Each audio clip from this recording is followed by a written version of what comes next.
Welcome back to the Jimmy Mathis Show with you till 10 o'clock every Sunday at 9:30. Join us for the Stone Zone. Former Donald Trump top advisor Roger Stone joins the program right now. Good morning, Mr. Stone. How you doing? Jimmy, great to be with you. Always a pleasure. A lot to get to. Let's just jump into it. North Korea. But first of all, happy Easter. He has risen. Happy Easter. I just got back from Mass and Okay. got up early today, so feeling good. Good. Happy Easter. I should have started with that. I apologize. North Korea doing a missile test yesterday. Ballistic missile. Looks like it landed in the East Sea. Obviously not a successful one, which, again, I'm not a big conspiracy guy, but that seems somewhat convenient, actually, for North Korea. They were able to at least attempt it. There has been no response from the U.S. as of yet. Maybe this buys Donald Trump a little bit of time, but at the end of the day, nothing really changes. Well, I would argue that they did this test because they're feeling the heat. Most certainly, the North Koreans saw what just happened in Syria. Right. They saw what just happened in Afghanistan with the use of the largest single bomb we have, below the nuclears, like the one we dropped on Japan, or the two we dropped on Japan. There's a new sheriff in town, and I think Donald Trump has made it clear that no longer will American presidents draw a line in the sand and then sit back hopelessly, or I should say helplessly, while our adversaries cross that line. And where do you stand on this, Roger? I think the dictator's acting out. He's trying to rattle the saber like we're afraid of him. I just don't think he understands how he is isolated in the world community. And clearly the discussions with the Chinese are bearing some fruit. The Chinese clearly now pressuring the North Koreans to start acting better because this very symbolic cancellation of an enormous shipment of North Korean coal that the Chinese had purchased and repurchasing it from U.S. vendors, very smart symbolism. And the North Koreans have only one or two trading partners, also communist countries. So the Chinese could choke them off economically. Their economy is already, in the toilet, as they say in parts of Baltimore. And where do you stand on this when it comes to the two strikes, one in Afghanistan, one in Syria, the rhetoric with North Korea? I know one of the things that you have supported with Donald Trump was not getting involved in all these conflicts. And obviously, yes, that's correct. However, I have my greatest reservations are about Syria. Because I think it's a unique situation. I think these are three different situations. But quickly. In Syria, I don't think there's any good reason for us to be involved, given the fact that both sides, whether it's the Islamic terrorists on the one side or Assad, who finances Hezbollah and Hamas and is propped up by the Russians on the other, we have no friends here. We shouldn't be spending money or blood, borrowed money, or the blood of any American there. That said, I could see why the limited surgical strike on their base was symbolically important to send a message to the Chinese, the Iranians, and the North Koreans about the new resolve of the United States. And that geopolitical upside was so great that the raid was probably justified on that basis alone. I don't think it's going to change things on the ground in Syria, and I continue to be involved I continue to be opposed to any further involvement. 150,000 troops or a no-fly zone, that's insanity. This will become a Vietnamese-type quagmire. So I stick to my guns. I had to think this through because my initial instinct was bad. In the case of Afghanistan, ISIS is a leftover thread from the Bush-Clinton policies of intervention. It's too bad that Donald Trump has to clean it up, but we do. They're dangerous. They're out to get us. Hopefully we're not creating more ISISes with our interventionist foreign policy going forward. Ron Paul and his son are right. We've exacerbated feelings in the region unnecessarily by sticking our nose into things that weren't our business. We do, but in North Korea, you have a completely different situation. This guy can actually do us harm if he has nuclear weapons, and he would. And therefore, that is the kind of thing where you ought to engage. I'm not an isolationist. Right. Isolationism, ignore the whole world. No, ISIS is dangerous, and they are the fault of the Bushes and the Clintons that they even exist. George W. creates the vacuum under which they thrive, and Hillary arms them. Roger, let me ask you, Maxine I think Waters. I think there are three different situations. I think Trump is handling all three quite well. Okay, Maxine Waters marching in Washington D.C. on this tax thing. She's been, the loudest voice calling for the impeachment of Donald Trump. Maxine Waters saying, "I'll fight every day until he's impeached," saying that she doesn't respect this president. She's a shrill demagogue. She's fairly ignorant. She's a joke in the House, even among her her colleagues, because she's so ridiculously radical. She's got a district which, for ethnic and political reasons, she can never lose, no matter how daffy she acts. She and her husband have had enormous ethical problems that would have put a politician of another skin color in prison. I really believe that. I cannot understand how, on the basis of what we know publicly, that she's still walking around. It's really quite extraordinary. I've met her. She's charming. She's smart in the sense that she knows how to chat.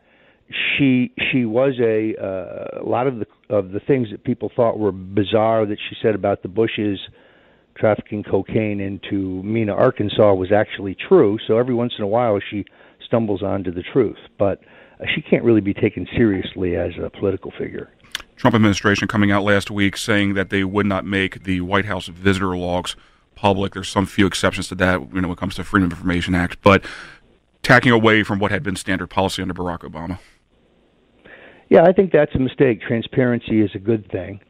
And with the White House being a swirling cauldron of intrigue and everybody trying to be the would-be puppeteer when there is no puppet is kind of, laughable. Trump's doing his own thing, as he always will do, and he's only as good as the information he has to operate up on. I'm convinced that based on a 40-year relationship, whenever Donald Trump has all the facts, he'll almost always make the right decision. He only makes bad decisions when he hasn't been presented all the facts. Right. And my advice to that White House staff would be, don't play games with his information flow. Let him talk to whoever he wants. Let him read as much as he wants. I mean, at this point, I know, for example, that his mail is, being heavily sorted, shall we say. Sure. He likes his mail. He likes to see his mail. He likes to read the mail, and he likes to dictate responses. So, let Trump be Trump. I think, all things considered, you now have not just good feeling on the economy, not just consumer confidence or manufacturing segment confidence. The joblessness numbers are down. Right. The job creation numbers are up, and they're up beyond the national average or what we've seen going back almost 10 years. It's a nice uptick, and I think it's because of the repeal of regulation and some of these other things that are being done by executive order and in the departments. Roger, looking at the Hill right now, headline, Roger Stone defends WikiLeaks, calls for CIA head to resign now over attacks. Your thoughts? I have a long piece on this that we'll publish tomorrow at stonecoldtruth.com and also at stonezone.com, which has now been revived as an archival site. And I think it's important to understand where this fellow come from. Mr. Pompeo has this job because he was a friend of Vice President Pence's in the House. There's no evidence that he's qualified, and if you would look at the comments of Mr. Comey before the Intelligence Committee, they're pretty dicey. I understand that the spooks in Langley and all the career guys keep saying that Assange is a Russian asset. There's still no evidence of it that they can provide to us. It's their theory. It's their assessment. Now, the problem here is that Donald Trump said, I think, very, I wouldn't say laudatory, but he defended WikiLeaks in the sense that while, yes, hacking is illegal, the corruption that they're uncovering for the American people is a much bigger crime. Right. Dr. Martin Luther King broke the law. It used to be illegal for a black person to be married to a white person in this country. Sometimes the law is wrong. And breaking a small law to expose corruption and sexual exploitation of our government and issues of, in some cases, treason, I think that's a higher purpose. I think that's a higher calling. I don't know. What bothers me here is that the CIA director is just buying the load of steaming BS being handed out by the bureaucrats in Langley. They can't prove this. If they could, they would have. So it's very distressing that he doesn't understand. I'm not asking him to excuse WikiLeaks violation of the law, he can't do that. He's a government official, and I understand that. I just told you how I feel about it. But, yeah, I think it's a mistake, and he should resign. They're going to run him around the block. You've had this situation at the CIA before where when an inexperienced director was sent there, someone who didn't come up through the agency, the career bureaucrats ran him by just not telling him everything. This was certainly true under Stansfield Turner and Jimmy Carter, who was sent there to clean up and couldn't get the cooperation of the agency. George Bush fit right in with the culture. He was down for all of their skullduggery. But this has been very typical of directors who just buy whatever they're told. In this case, it's irresponsible. He's just wrong. Any update, Roger, on you testifying on Capitol Hill?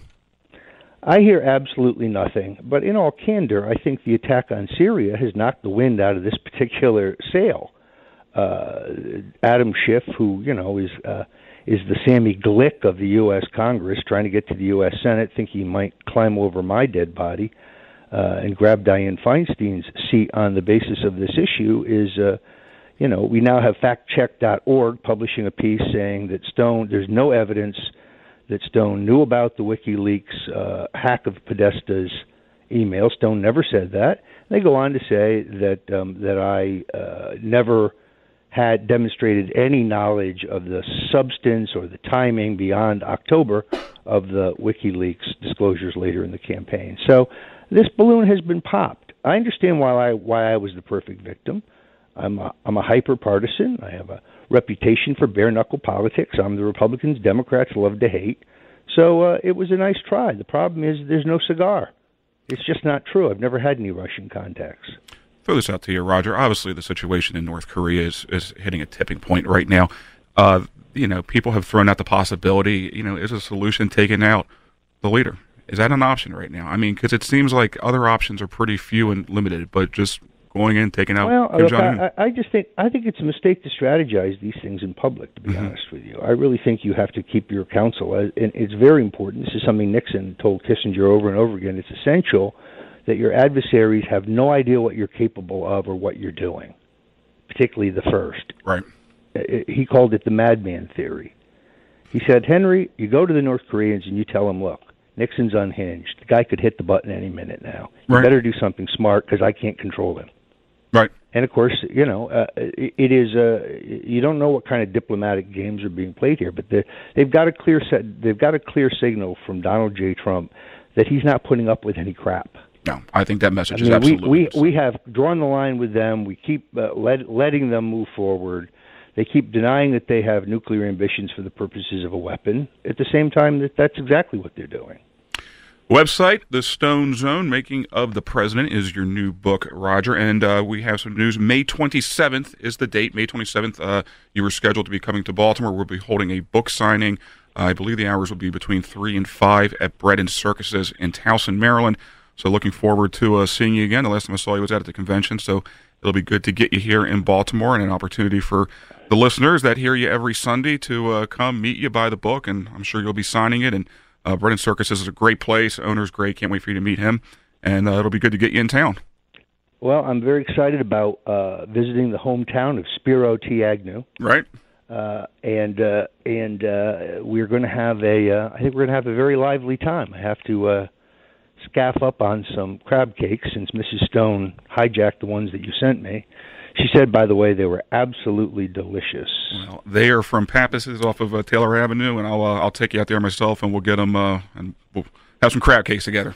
This teaches me to be on the road doing book signings. So, in any event. Good stuff. Roger, always a pleasure. You can hear the Stone Zone every Sunday here at 9:30 on the Jimmy Mathis Show. The Making of the President 2016, Roger Stone's new book. May 27th out of Bread and Circuses. Come out, meet Roger. He'll be with us again next Sunday. Happy Easter, Roger. Have a great day. Quick break. Tyrone Keys in studio. Quick break. We'll be right back.